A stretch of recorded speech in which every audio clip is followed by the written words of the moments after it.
Alright, what is up you guys? Tristan here, Ingram Orchids and More. Today I've got another repotting video for you. We're trying to keep this going because we've had quite a lot of requests to do repotting videos.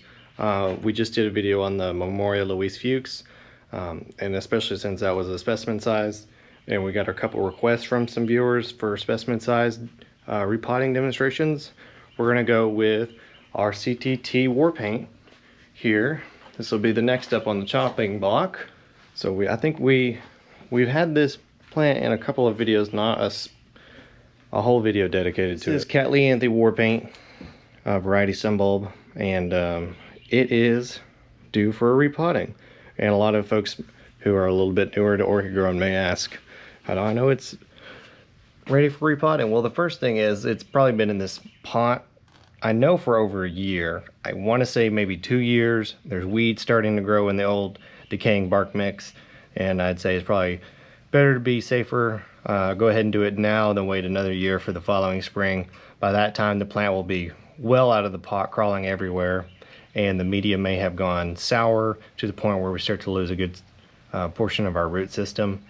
So before the plant goes downhill at all, we're going to go ahead and just try and bust this bad boy up. If you watched the Louise Fuchs video, I had this terracotta pot that I broke and had to replace and use a different one of the same size, but I glued this pot back together and held it and clamped it while I set the glue overnight, and it seems to be pretty strong. Time will tell. So we're gonna go ahead and try and use it.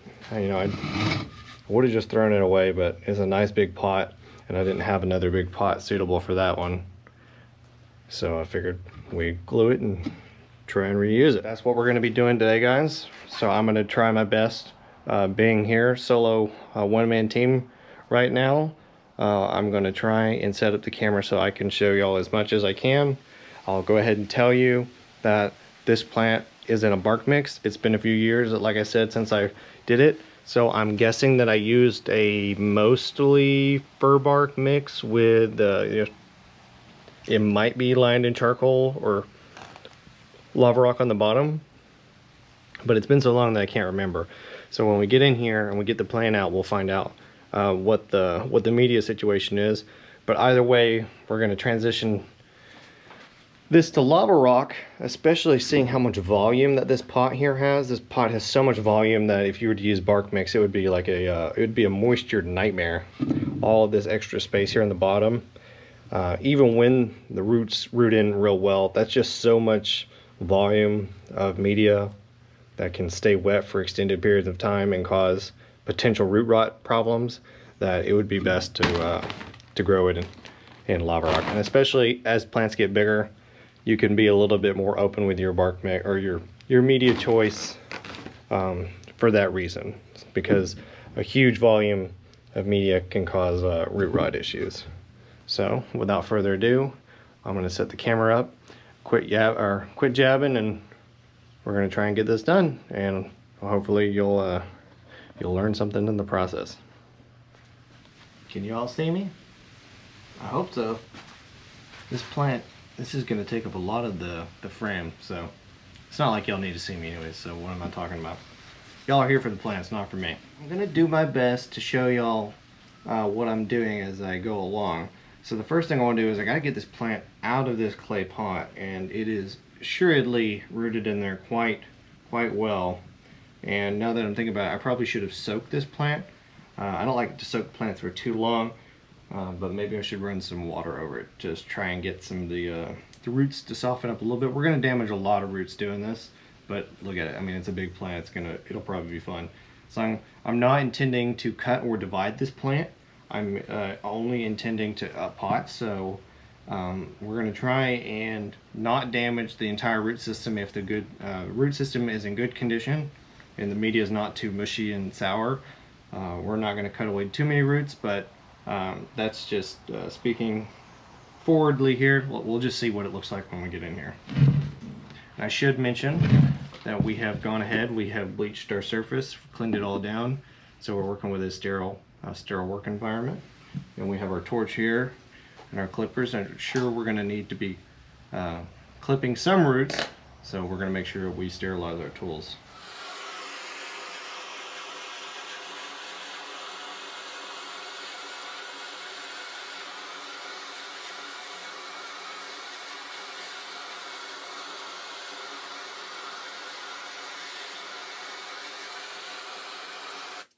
And being good orchid stewards, we're making sure we're using a blowtorch. We are heating thoroughly both sides of our cutting utensils, our printers, whatever it is. We are getting them very, very, very hot. Not just a quick go over. We are, really heating these to the point that if you put them in water, it flash steams. So we do not want to be spreading any type of diseases between plants. And I use these tools at work all day long, and I use them around the house. So these come in contact with all sorts of plants, and it's key, no matter if you're working with orchids or not. Remember, you want to sterilize your tools between every single plant, and even between cuts of the same plant. Sometimes if you're working with a plant that may have some issues. So just like people, remember, we want to be using sterile instruments. You wouldn't want a doctor cutting into you with a pair of rusty cutters, that have, been cutting on some other folks. So you don't want to be cutting into your nice precious orchids with instruments that, have shared juices with other orchids. Even if all your plants are clean, it's better to be safe than sorry. So I'll leave the blowtorch here, and I'm going to use my clippers to pop off. Actually, no, they're not going to fit under there. I do have this one pot clipped. So I use my handy Leatherman, and y'all may call me paranoid, but I even my Leatherman with my pliers, since it may come in contact with root tissues. Sterilize this one real quick too. Now I don't use this for cutting, it's pliers, but I will give it a quick torching just to make sure, because any instrument that can have plant debris on it and mechanically damage tissues of the plant can theoretically spread diseases. So keep that in mind.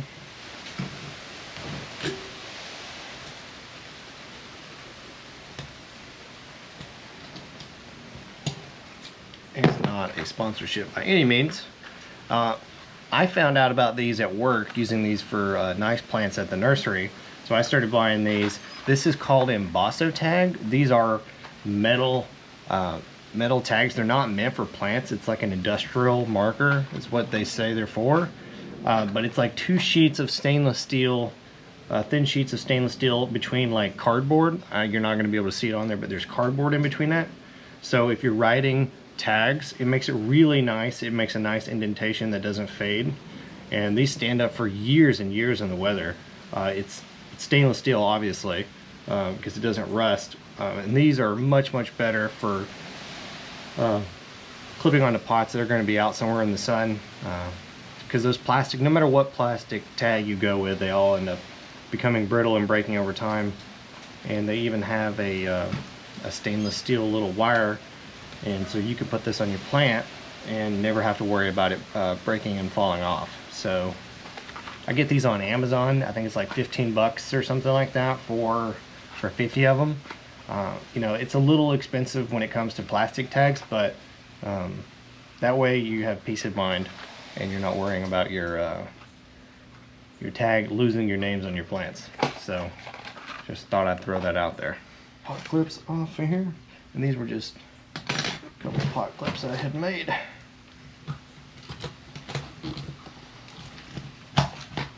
Goodness gracious, it's in there good. Apparently I didn't want the plant to go anywhere.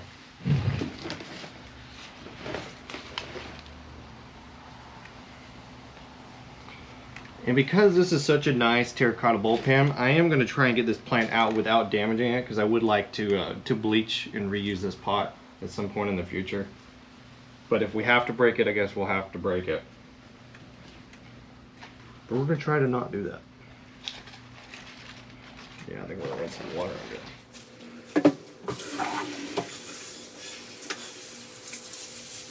Sorry guys, I should have done this off camera. But at least you get to see, helps to wet the plant down, soften up the roots, makes it a little easier to get it out of there. Sure that didn't soak it all the way through, but it'll be good enough. So right here you can see this is what's going to be difficult. I am going to have to destroy these roots to pry them off to get this plant to lift up and out. There's going to be roots doing this on the inside of the pot too, but these outside ones are going to really hold this growth section here in place. And when I lift up, I do not want to rip these away from the main plant, because then we'll have some inadvertent divisions on our hand that I don't want. Maybe, let's see if this works.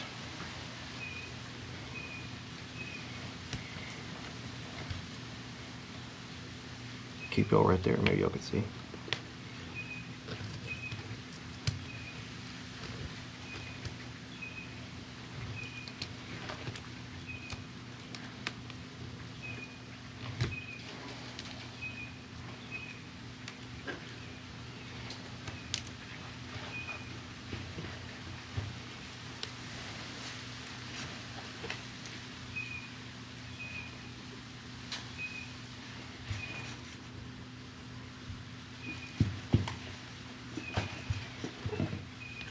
See, I'm being real gentle. I'm trying not to break any eyes or no roots.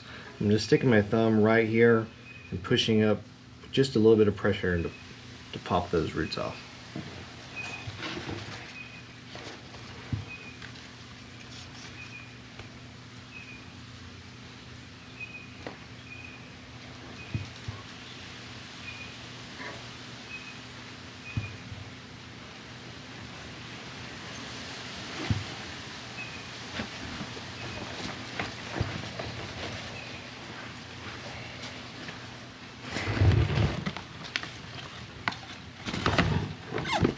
So we sterilized our tool, so what I'm going to do is actually, I think I'm going to take my pliers, stick them on the back side of the pot on the inside, around the edge, and stick it down in the root system and try and use it to, lever to pry it up and out. And I'm doing it on the side where there's not a lot of new active growth.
This would be a great opportunity if you had like a paring knife or something that you could easily get in there and bend and slide it around the edge of the pot.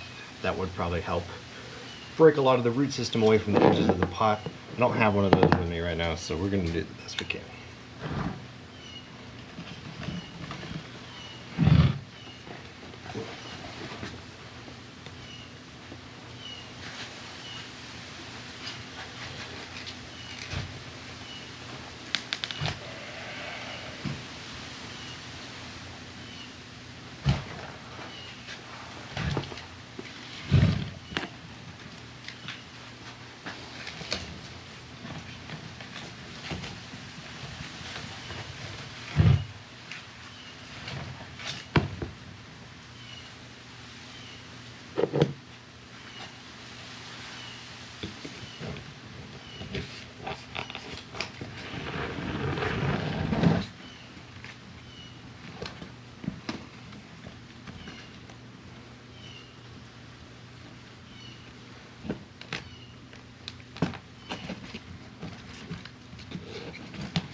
Guys, I hope I don't end up having to break the pot, but it's not even wiggling a little bit. I might have to face the truth here. I might not be able to get this out of the pot without doing some either damage to the plant or damaging the pot, one of the two.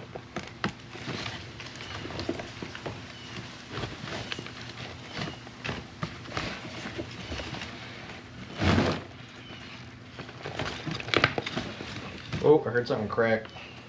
It started to lift up and then it cracked, so, well, might as well go for it now.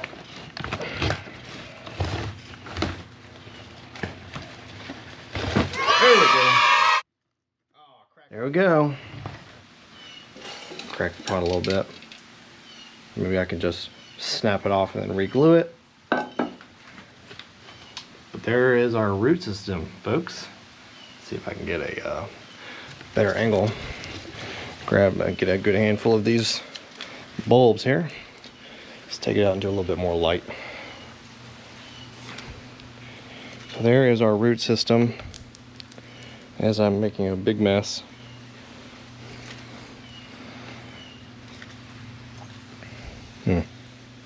I may cut into this a little bit to see. It looks like I used quite a bit of hydroton and lava rock in the bottom. But you can tell these are weed roots that are growing alongside the orchid roots. So I do want to try and clean some of that out. Actually, since I've got a bucket of some strong bleach, what we'll do is we'll take our pot that I said that we're going to reuse even though it's cracked. We'll just go ahead and start soaking that for a few hours in some bleach. Then we'll probably scrub it out, clean it, maybe put it in the oven, maybe even bleach it again. Can't be too careful.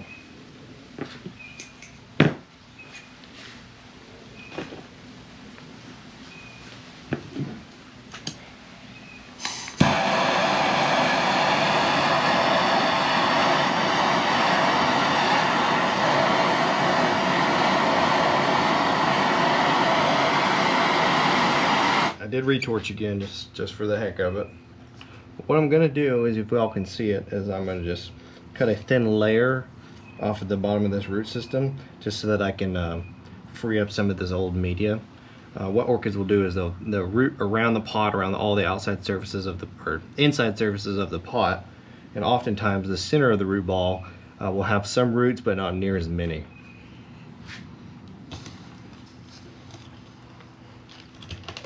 Ooh, I'm gonna dull the crap out of these. Now that I'm saying that, this is full of rock. I can tell.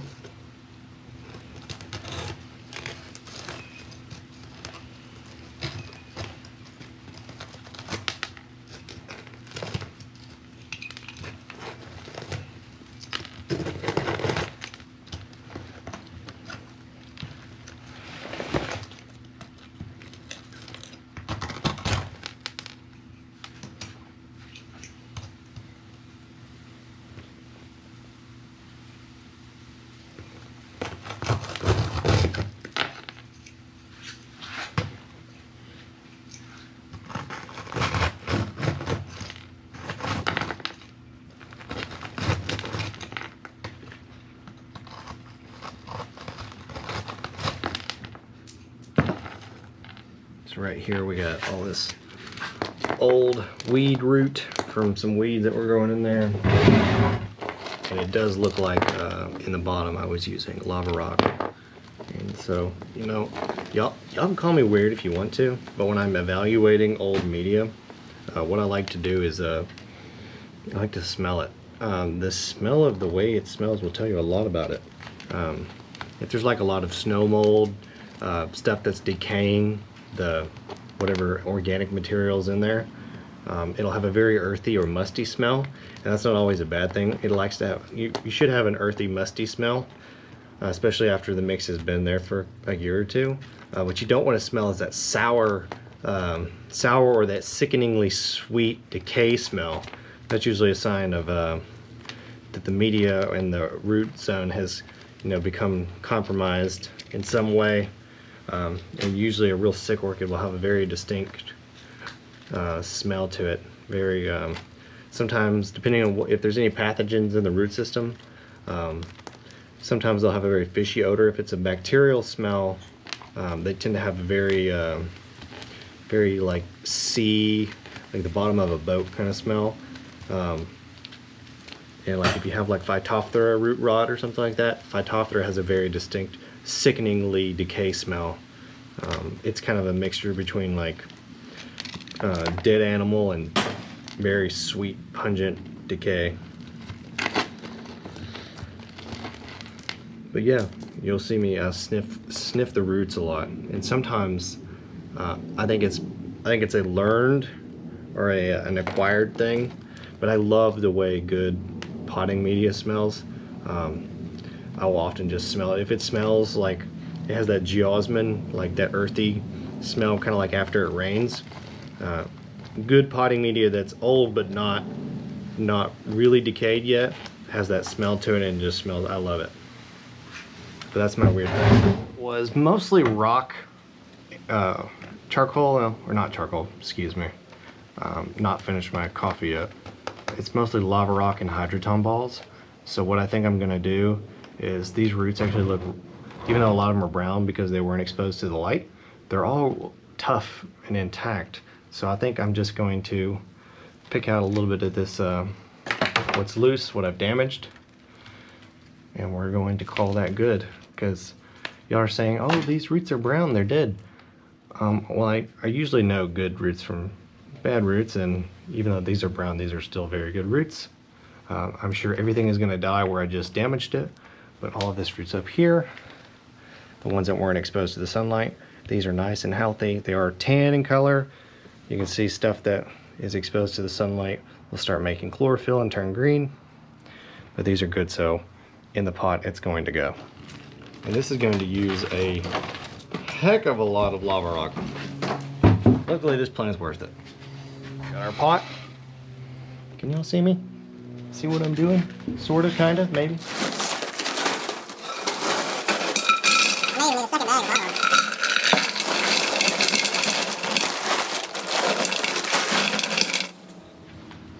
Alright, so yeah, I got halfway full here.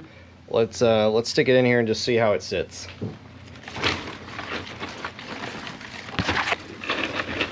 Yeah, it's just about right. It could come up just a little bit more, but not much. I'm only going to put the lava, I don't want to put the lava all the way to the edge. But y'all can see that if I come down parallel, the rhizome is just about to the top of the pot. That's usually kind of where I like it. You don't want to put it up too high or it'll fall out. But I think I might go see if I've got like another piece of cypress to stick through the center of this, kind of stake it in place. So we will be right back. I will try to find something that I can stake it so that I can fill in the extra area there with more rock. I found a piece of cypress and I whittled it into a point. You're gonna just stab this right to the center of the plant, hopefully, and then we will stick it down to the lava rock, and that'll add as a base. I got some zip ties here. What I'll do is I'll stick it down through there, and then around some of the bulbs of the plant we'll zip tie this to the stake, and hopefully that will hold it in place, because this is way too big to make a pot clip for it. Because I mean, it's like a 10 or a 12-inch pot. I mean, you'd have to make a super duper long clip and it would probably just bend. So stake it is. And if y'all see me struggling, don't tell my wife. She has to think I'm strong.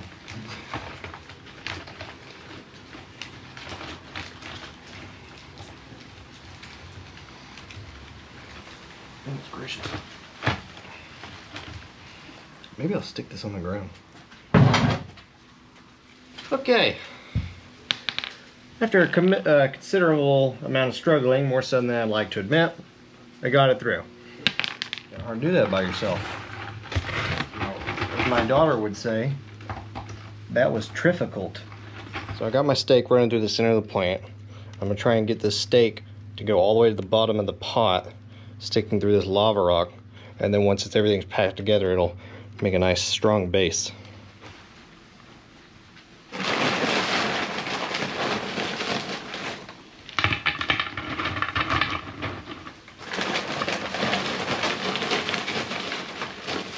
got it kind of centered where I want it. So right now I'm just kind of trying to get some lava rock to sit up underneath the root ball. If that makes any sense, I'm kind of just using my hands to push some of the rock back up around the stake and underneath the edge, the ball of roots, so that there's not a big open air gap. We like air, but we do not want a huge air gap. So trying to make sure that that is sitting nicely. There we go. The plant now stands on its own, and all this extra gap, if you were using bark or some sort of mix that has something organic, that would be a lot of void to have, you know, wet organic material that could just stay wet for long periods of time. But the lava rock should, in theory, just water run right through and prevent that. But I'll set y'all down, and we may end up needing another bag of rock. We will see. See, what's weird, you'll find this, if you let them start to grow over the edge of the pot, you're going to end up with the growths. They're sloping down because they were growing over the edge of the old pot. But now it's created this problem where the main part of the rhizome is up high, and these are sitting down low. And what I'm going to have to do is try and carefully put some rock up underneath those new growth there without damaging them. And hopefully this will, you know, they're in a U shape there. Hopefully once this starts to set roots down, the plant will start to correct itself. It will seek its own level and grow flush with the rock again. So that's just something to be aware of when you let plants start to grow over the edge of the pot like that. You'll end up with an uneven rhizome. And on that note, remember how I told y'all last time, you want it to be level, but it's better for the plant to be potted a little too high than versus too low. And this is going to be kind of unsightly. You're going to see a little bit of the old root ball. It didn't bother me. It might bother Catherine. But because of these new growths, the way they're growing downwards like that, I'm going to leave this up a little higher. I will try and put some more rock, you know, flush with this as close as I can. We're going to be able to see a little bit of it. It's going to look a little funny, but it's going to work just fine. All right. I need a new bag of lava rock, so I got to go to the hardware store, aka the garage. I'll be back. And what do y'all call that? Do y'all say garage, or do y'all say carport? Because growing up, I feel like my family said carport a lot. I feel like they said carport, but now that I'm older, I say garage. Or I guess if you're British, you would say garage or garage. Garage. Is that how they say it? Is that how the British say it? I don't know. The British are weird. Garage. What's the difference? Is there a difference between a carport and a garage? Or is it just two words with the same thing? I don't know. Somebody from Britain's gonna be watching this video like, I can't believe he made fun of us. That's usually the time where they're like, you know, we gave you the English language. That's when I would say, Britain, you gave the whole world the English language without their consent. So there's that. Just joking. I love my British people too.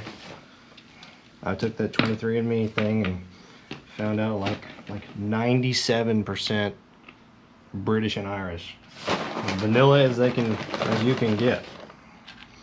So I guess I'm kind of making fun of myself. I got a few little gaps.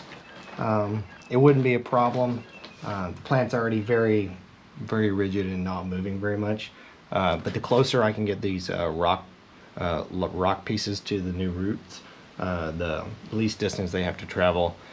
Sometimes if roots have to go searching too far, they'll dry out a little bit too much, and you don't want that. And once you get down to the final bit, it can kind of just seem like a Tetris, you know, just finding, at the beginning you're just dumping rock in here, but then you kind of, after that point, you're kind of finding the perfect little pieces to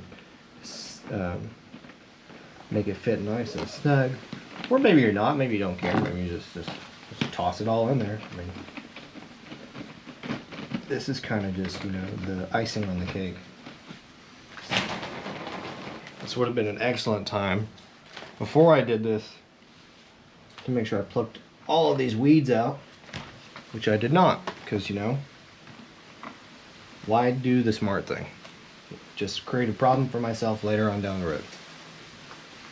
I don't know if anybody else has this problem, but the one weed that I cannot get rid of is oxalis, or wood sorrel, whatever. It's in the genus wood oxalis. You taste it, it's real bitter or sour. But it is a menace. It just grows everywhere. And they make these little seeds that pop out at like the speed of light and go fling themselves everywhere into every neighboring pot. I should mention that there are a couple herbicides that will kill oxalis, and in theory do not damage the orchids. I'm not even going to mention which one it is, because what we've found out is there's a couple herbicides that will work on the oxalis, but it's not safe on all orchids. There's a few orchids that it will damage. So I just play it safe and don't use it at all. One lady asked me one time, like, can you use Roundup on your orchids to get rid of weeds? And I'm like, I mean, you can, once. Oh, that was a bad joke. We are just about to the level that I want it to be at. Spin it around. See, I try not to get up too high because these are growing down. Do not want to bury a new growth. That is what you do not want to do. Is you don't want to bury anything. See our stake. I may not even need to wrap any bulbs around the stake. It's sitting so nice and, well, a little bit of play. Maybe I will. Spoke too soon. I'll wrap a few bulbs up around the stake just for good measure, and then I will show y'all what it looks like in a well-lit area, so y'all can kind of get a better idea what's going on here. Once this plant is rooted, you can kind of untie the bulbs that you have tied up to the stake, so that they're not so crowded together, touching each other, just because that can cause like a little bit of rot where their plants are just touching constantly. But just for the meantime, we have it tied and zip tied up to the stake. But here in a couple weeks, I will probably just cut that off, or maybe I'll forget and we'll leave it there forever, and I will be a hypocrite. But yes, so we have it staked. We got it, you know, almost level on this side. Other side sitting up a little bit high. But what are you gonna do? All right. Hopefully y'all can see that without my big head casting a shadow.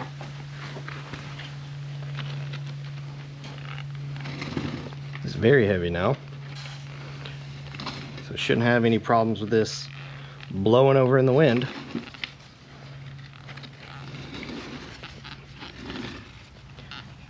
That is hurricane, that is category 5 hurricane rated, if I do say so myself. So there you go, folks.